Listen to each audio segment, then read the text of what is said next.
పరుస్తుంది. అంటే దేవుని చిత్తమైన మీరు తెలుసుకుంటే మీ మనస్సు నూతన పరచబడుతుంది అని దేవుని వాక్యం చెబుతుంటే, దేవుని పిల్లలు మనసు మార్చుకుంటున్నారు, నూతన పరచబడుతున్నారు. అంతవరకు ఓకే. అమ్మా కాస్త నా మాటలేను. ఒక సహోదరునికి 3,000 కోట్లు ఉన్నాయంట. ఇలాంటి అమ్మాయి వెళ్ళి పెళ్లి చేసుకుంటాను అడిగితే చేసుకుంటాను అన్నాడు.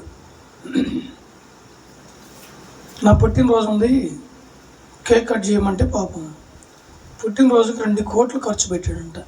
ఎన్ని కోట్లు?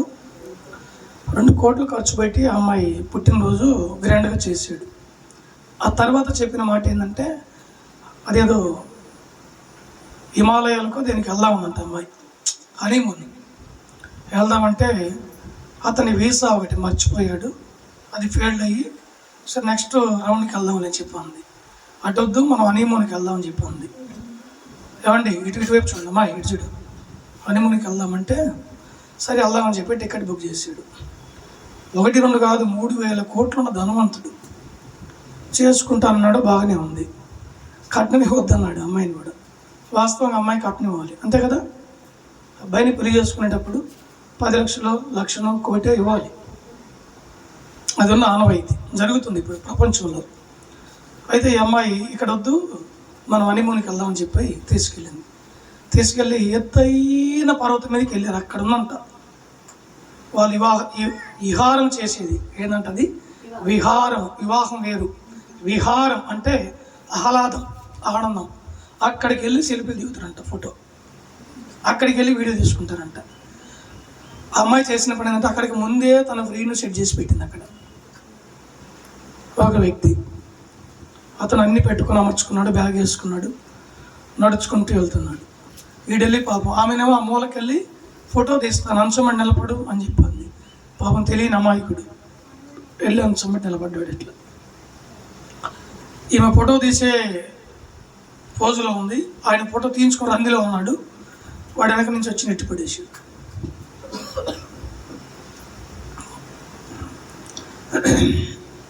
కనుక దేవుని బిడ్డలారా, డబ్బులు పోతే పోయినాయి.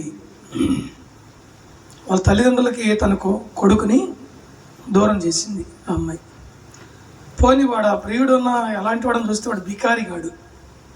ఎవడండి వాడు? బికారిగాడు. తినడానికి తిండి ఉండదు, వానికి మంచి ఉద్యోగం లేదు, వానికి ఆస్తి లేదు, వాడు బికారిగాడు. వాని ద్వారా ఇతన్ని చక్కటి మనిషి అండి, మంచి అందగాడు అతను. పాపం న్యూస్లో ఇచ్చారు, పేపర్లో ఫోటో ఇచ్చారు.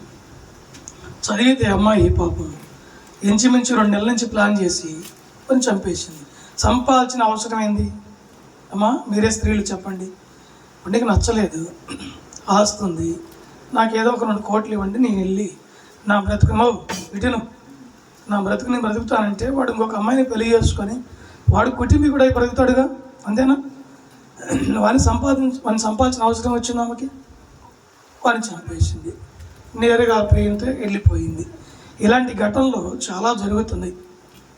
కనీసం నాకు వచ్చినటువంటి సమాచారం ఏంటంటే ఈ 3 ఏళ్ళల్లో ఈ 5 సంవత్సరాల లోపు 565 మర్డర్లు జరిగినాయి. వింటున్నారు నా వైపు? మీరందరూ ఆడవాళ్ళు ఉన్నారని చెప్పి నువ్వు చెబుతున్నావని చెప్పి అనుకోమాకని చెబుతున్నా. 565 మర్డర్లు జరిగినాయి. అంటే ఆడపిల్ల చేతిలో మగవాళ్ళు చచ్చిపోవడం వరకు లెక్క. అది గవర్నమెంట్ ఎంక్వైరీ చేసిందంట. అంటే కుక్కర్లో పెట్టి చంపని, డ్రమ్ములో పెట్టి చంపని, మెద్ద మించి నెట్టేయని, పాంగరిపించి చంపేయని, మత్తు మంది ఇచ్చి చంపేయని, కరెంటు షాక్ పెట్టి చంపేయని. ఏంది ఇవన్నీ కాక మొత్తం లెక్క చూసుకుంటే 565 మర్డర్లు జరిగినాయి. ఏం బాబు నైనా రాజా, నేను ఇంకొక సంఘటన చెప్తానండి. పాపం గొడవ పడి పుట్టింటికి వెళ్ళిందంట భార్య. వింటున్నారా రే పిల్లలు? గొడవ పడి పుట్టింటికి వెళ్తే వాడి 2 పిల్లలు పెట్టుకొని ఉద్యోగం చేసుకున్నాడు. వానికి కారు ఉంది. ఒకసారి వెళ్ళాడు, పంపించాల